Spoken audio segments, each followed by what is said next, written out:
할렐루야. 하나님의 사랑과 은총으로 오늘도 승리하는 하루가 되길 바랍니다. 오늘 1월 7일입니다. 수요일 날 아침입니다. 오늘도 승리하는 하루, 복된 하루, 하나님의 축복과 은혜가 넘치는 하루가 되길 바랍니다. 오늘 말씀은 다시 한번 신명기 8장 2절 읽습니다. 당신들이 광야를 지나온 40년 동안 당신들의 하나님이 당신들을 어떻게 인도하셨는지를 기억하라. 광야를 지나온 40년 동안, 다른 번역에서는 40년 동안 내게 광야길을 걷게 하신 것을 기억하라, 이렇게 또 번역이 되어 있죠. 40년 동안 내게 광야길을 걷게 하신 것, 즉 광야길. 그래서 여기서 중요한 단어는 길이란 단어죠. 길, 광야의 길. 그래서 이 광야길이라고 하는 40년, 이 40년이라고 하는 긴 기간 동안 전체를 다 기억하라고 하는 말씀이죠. 우리는 기억할 때 선택적인 기억이 있다고 말씀드렸지 않습니까? 좋은 일만 기억하죠. 나쁜 일은 굳이 기억하지 않으려고 하죠. 잘된 일, 성공하는 순간이라든가 은혜의 절정만을 기억하려고 하죠. 즉 이스라엘 민족에게 있어서는 홍해가 갈라지는 순간이라든가 만나가 내리던 기쁨이라든가 물이 바위에서 터져나오는 감격 같은 것, 이런 것들을 우리는 기억하길 좋아하는데, 근데 하나님께서는 오히려 말씀하시기를 광야길 전체를 기억하라고 말씀하고 계세요. 기쁨의 날만이 아니라 불평의 날, 눈물의 날도 기억하라고 그랬고요. 막막한 날도 기억하라고 그랬고, 길이 보이지 않는 깜깜한 밤도 포함해서 말입니다.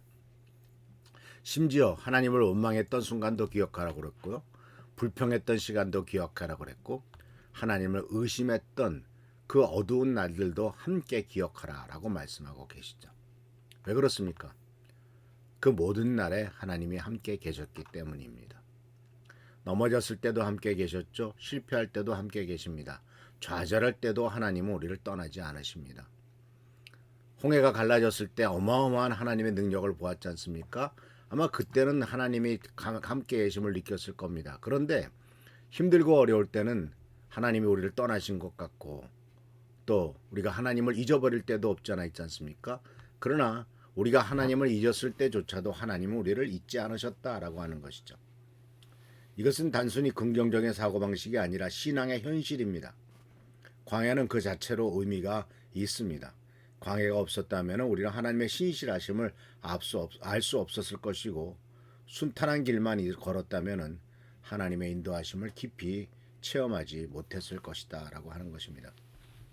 그래서 여기에서 우리는 분명히 아는 것은 결국은 그 길은, 광야길 전체를 우리도 보고 기억하라고 말씀하시는 것은 이 광야의 시간이 방황의 시간이나 길을 잃고 헤매는 시간이나 낭비된 시간으로만 생각하기가 쉽죠.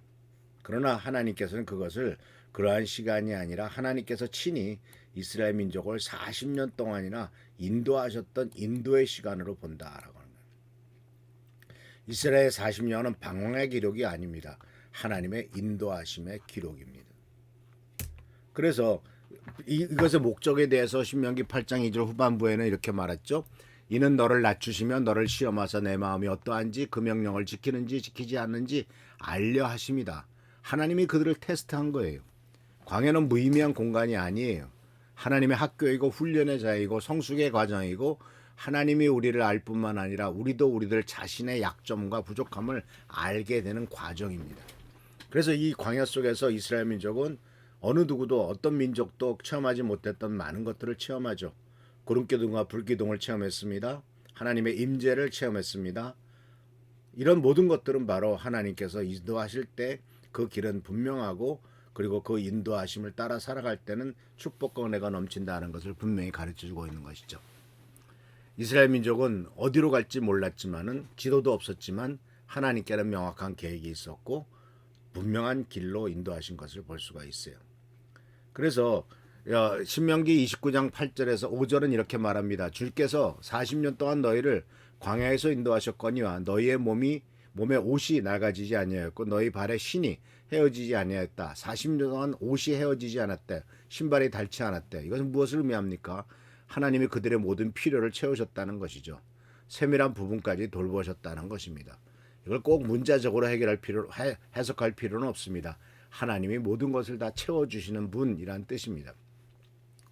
그래서 우리 교회 40년도 마찬가지죠. 그래서 하나님께서 우리를 여기까지 인도하셨구나라고 하는 그러한 확신, 우연처럼 보였던 것이 실은 하나님의 정확한 계획이었고, 막막한 순간들이 실은 다음 단계를 위한 준비였고, 어두운 터널이 실은 새로운 빛을 만나기 위한 통로였다라고 하는 사실을 우리들에게 가르쳐 주는 것이죠. 그래서 또한 중요한 것은 이러한 그 길 속에서 전체를 기억하라고 하는 것은 그 길 속에서 만났던 하나님이 어떤 분이시다라고 하는 하나님의 성품을 기억하라는 것이죠.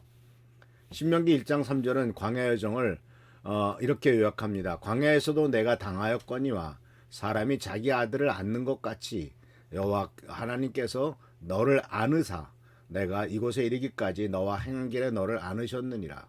아들을 안았다. 얼마나 아름다운 표현입니까? 하나님은 멀리서 지시만 하시고 저 구말리장천 떨어진 데서 말씀하시는 분이 아니라 손수 우리들을 안아주시고 아버지가 어린아이를 안듯이 그에게 우리에게 가까이 계신 분이시다라고 하는 거죠. 그래서 이 광야의 길은 하나님이 어떤 분인지를 분명히 보여주는 자리이죠. 바로 안락한 환경에서는 하나님을 깊이 알기 어렵지만은 고통스럽고 힘들 때 하나님을 알죠. 그래서 첫 번째로 이스라엘 민족은 광야에서 하나님은 능력의 하나님임을 경험했죠. 물도 없고 막을 것도 없을 때 하나님께서는 반석에서 문을 내시고 광야에서 또 하늘에서 만나를 내리셨죠. 인간의 능력으로는 불가능한 일을 하나님은 행하셨습니다. 또 참고 견디시고 인내하시는 하나님을 만났죠. 하나님께 얼마나 원망하고 불평했습니까? 우리들도 마찬가지죠. 하나님의 권위에 도전하고 또 하나님 그렇게 하나님의 그 말씀보다는 자기 생각에 앞섰고 모세의 리더십을 거부했고 심지어 금송아지까지 만들어서 하나님을 배반하고 섬기기까 그 금송아지를 섬기기까지 했죠. 그럼에도 불구하고 하나님은 인내하셨죠. 어떤 때 징계하셨습니다. 그러나 끝까지 사랑하신 것을 보게 됩니다. 그래서 우리는 이러한 하나님의 모습 속에서 절대로 포기하지 않는 하나님을 보세요. 40년이란 기간은 깁니다. 그러나 그 긴 시간 동안 한 번도 우리를 포기하지 않으셨어요. 처음 출애굽할 때 약속한 가나안 땅으로 그들을 인도하시겠다는 약속을 지키신 것을 보게 됩니다. 40년의 역사를 지키시는 분, 우리도 마찬가지죠. 그래서 우리는 이 40년의 길에서 하나님을 더 깊이 알게 되었습니다. 성공의 순간보다는 광야의 시간이 우리에게 더 하나님을 선명하게 보여주는 시간이고 모든 것이 잘 풀릴 때보다 막막한 순간이 하나님의 임재를 더 경험하는 시간입니다. 그래서 시편 기자는 이렇게 말하죠. 고난당한 것이 내게 유익이라. 이로 말미암아 내가 주의 율례를 배우게 되었나이다. 광야가 없었다면 우리는 하나님이 이렇게 깊이 알지 못했을 것입니다. 그래서 하는 성도 여러분, 하나님이 어떻게 우리를 인도하셨는가를 전체를 다 기억하라고 말씀하시는 것을 기억하면서 하나님의 은혜 가운데서 어떤 하나님이신가를 깨닫고 하나님의 그 성품을 더욱더 알아가는 우리 귀한 성도님들 되시길 축원합니다. 기도하겠습니다. 오늘도 주께서 우리들과 함께 하신 은혜를 감사드립니다. 승리와 축복과 은혜가 넘치도록 하시고 하나님의 어떤 분이심을 깨닫고 그 하나님의 성품을 깨달음으로 하나님의 은혜 가운데 승리하는 삶, 복된 삶 되도록 주여 도와주옵소서. 오늘도 축복과 능력과 은총과 은혜로서 채워주시길 바라옵고 예수님의 이름으로 감사하며 간절히 기도하옵나이다. 아멘. 축복과 은총과 은혜가 여러분에게 넘치시기를 축원합니다. 할렐루야. 축복합니다.